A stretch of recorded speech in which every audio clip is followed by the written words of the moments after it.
I'll do on this glorious day. Convert or get hurt. We've talked about this before. How about this new one? Convert, or the prison will separate you, put you on a separation unit. Me, it's segregation, innit? And we'll put you on there and you might have a restricted regime.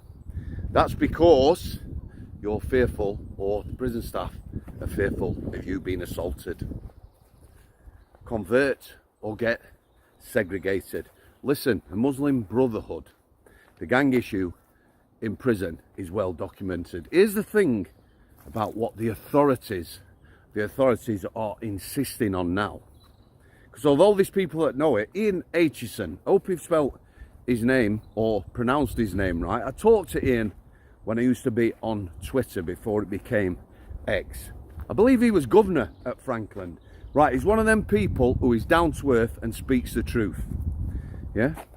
He'll tell you, when I go on about GCSE for people who may have radical thinking or maybe have ideas of terror, there's no GCSE, no coursework, no nothing.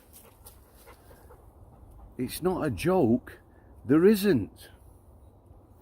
If you could pluck someone, one of those people I've just been talking about now, a person of terror maybe, with radical ideas, intense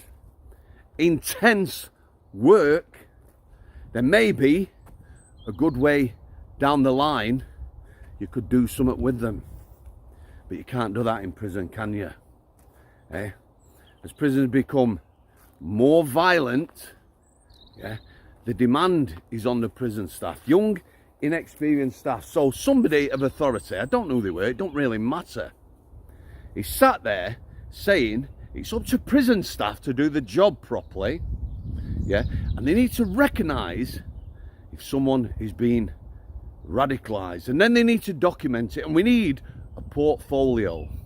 So the prison needs to provide a portfolio documentation that someone is being radicalised. But not only that, they need to do a portfolio on the person who's doing it. Are you kidding me? Are you really kidding me? What an absolute joke. So Franklin, like other prisons, used to have separation units. We've not heard that, have we? Eh? We know there's problems, big problems. Been problems for well over a decade. They're getting worse. That gang's getting worse. And no one is dealing with it. Anyone in government talking about it? No. They don't talk about the staffing issues, which are now, you know, it's in crisis, absolutely in crisis. Talking about doing a big recruitment for probation and prisons, but they're not talking about the Muslim gangs and what they're going to do. See, this is why I would have a supermax. The Muslim population is growing in prison. And something maybe I don't often mention, but I'm going to, there are good Muslims. A lad who knew well from Bradford, very well connected. You know, people weren't going to mess with him. He was Muslim. What's it like in dispersal? He says, Mr. Samworth, let me tell you, I'm a good Muslim. I go to Friday prayers. Yeah. When I get out of prison, I've got to put my criminal history behind me, or my family and my missus are going to disown me. Yeah. He says, but they don't bother me. So there'll be people in the Muslim population in prison who just want to get on with their lives. You know, live a normal life on the out. Perhaps have got a normal family life. They're not interested. Maybe they have to go along with it. I met a lad in 2-5. He was in Franklin. He says, what's going on? I won't use his name now and embarrass him. Not that he would be embarrassed. He's got nothing to be embarrassed about. He says, Mr. Samworth, he was doing 10 year. I cannot do 10 year in segregation. Yeah, so I'm just going along with it. When I get out of prison and go back to Salford, I want nothing to do with a criminal justice system. Not ever again. It's frightening. It's absolutely terrifying. He says you're being watched every minute of every day. You've got your Quran and you're reading from it and you're going to prayers. Yeah, I'm just playing a part, Mr. Samworth. I don't want to play that part. Now let's get to the prison staff. I can't imagine now what it's like in one of them prisons. When I was on K-Wing, biggest wing in the northwest, over 3 landings at Strangeways prison, we had 33 there or thereabouts gang members on there. So that's a 200 prisoner population, 33 were gang members. 2 gangs predominantly, Gooch and Doddington from Moss side. Most of the lads, in fact just about all the lads, we knew. Yeah, it was a very tense time on K-Wing with 2 rival gangs in big numbers. Security said disperse them, there's too many on K-Wing. K-Wing at that time we had fantastic management. P.O. Pennington, old school, posh, polite, but he let his SOs manage that wing. We had Bertie Bassett, under him, Wayners and SpongeBob, who was like a mini Bertie Bassett. And we managed, with good staff, the prison population, whoever was on there. So, Bertie Bassett dispersed the gang members. We were left with 10. 23 thereabouts gone to other areas of the jail, to a wing, whatever. Yeah?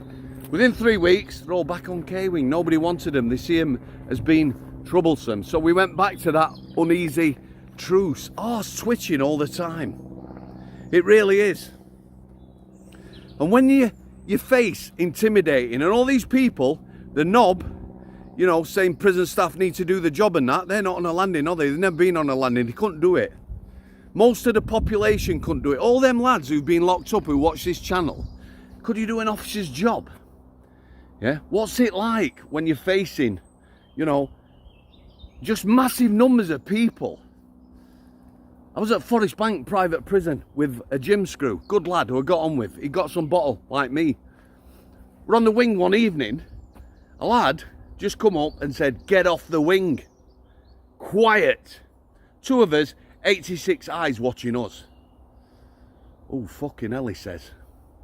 Shall I phone the Oscar? Yeah, I think you better.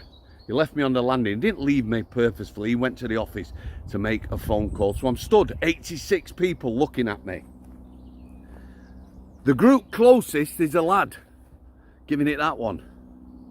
I went, and? And what? You know, there's 86 of them. I didn't do it because I'm brave, possibly stupid, adrenaline.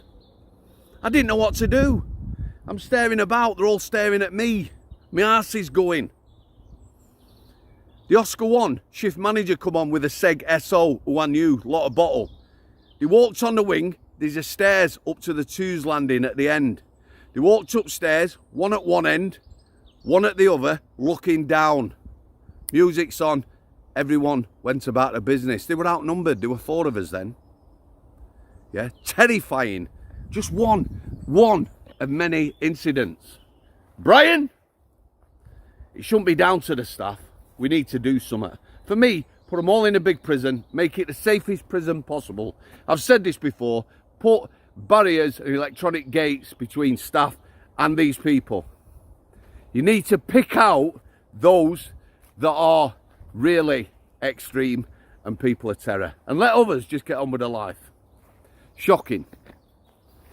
So, convert or get segregated. Can't do that anymore. It's too many. Nowhere to keep people safe. Government doing nothing, not addressing it. Ian, yeah, come on. Anyway, guys, thanks for your continued support. God bless you all the staff.